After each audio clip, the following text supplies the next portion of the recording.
Hey there, and welcome to The Explainer. Today, we're going to dig into a really powerful, maybe kind of weird idea.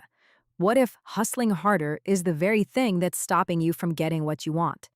You ever feel that? That constant pressure? The little voice in your head that says you've got to set bigger goals, work longer hours, just push, push, push. You do all the things you're supposed to do. You follow the playbook, but you still feel totally stuck. So, what's the deal? Why isn't all that effort adding up? Well, there's a name for this feeling. It's called the hustle trap. It's that awful, exhausting cycle where you're putting in a ton of effort, but nothing really changes.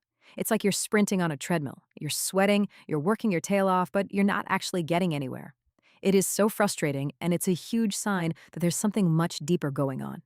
You know that invisible ceiling you keep hitting your head on? It's got nothing to do with your business plan or your schedule. See, the problem isn't what you're doing, it's who you believe you are. And honestly, here's the tough part. The person you are right now might not be the person who can build the life you're dreaming of. Okay, to really get this, I want you to think of your identity like an internal thermostat.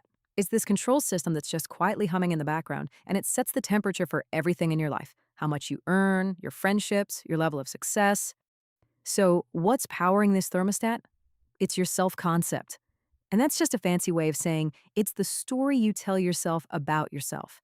It's all those beliefs, like I'm not the kind of person who, or things like that don't happen for me.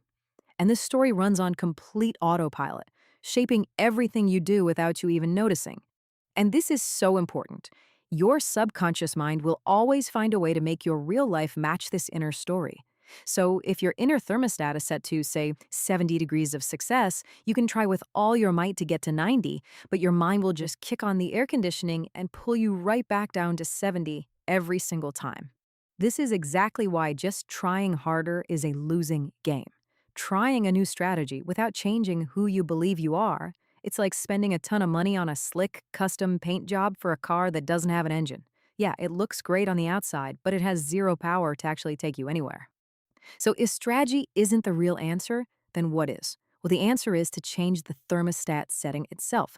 So, let's talk about three really powerful identity shifts that can change the entire game for you. Okay, shift number one is going from the hustler to the receiver. The hustler thinks success has to be a fight, right? A constant struggle. But the receiver, they get that good things and opportunities can show up easily. They stop trying to force everything and instead they learn to let success flow to them. They're not striving, they're receiving. Then we have the second shift, moving from the doubter to the knower.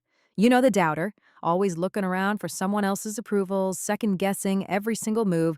But the knower, they trust their gut. They trust that inner voice. They make decisions from a place of real, quiet confidence, and that self trust actually makes other people trust them too.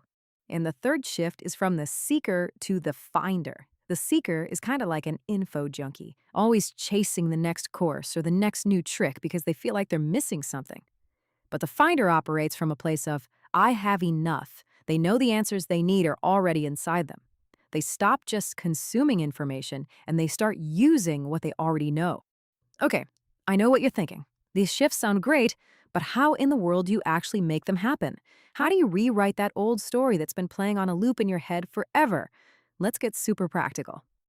It's actually a pretty simple three-step process. First, you just have to catch the old story. When that thought pops up, oh, I could never do that, just notice it. Don't fight it, don't judge it, just see it. Step two, you speak your new truth.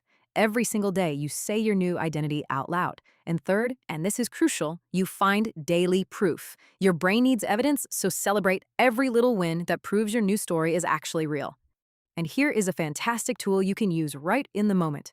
When you feel that old doubt or that fear creeping back in, just stop and ask yourself this one simple question. Is this the old me or the new me speaking?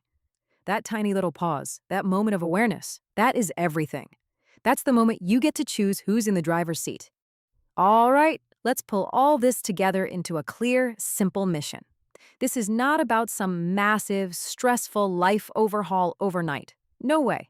It's all about small, consistent actions that build a new you over time. So here is your 30-day mission to become your future self. It really is this simple.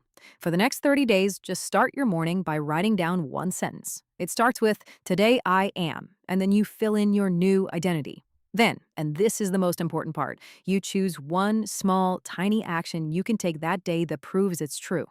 That's it. Consistency is so much more powerful than intensity here. So, the real takeaway from all of this is actually pretty simple, but it's also profound. You can't just hustle your way into a new life. The person you were yesterday can't build the life you want tomorrow. Real, lasting change is an inside job. So, the final question I want to leave you with is this: who are you becoming starting today?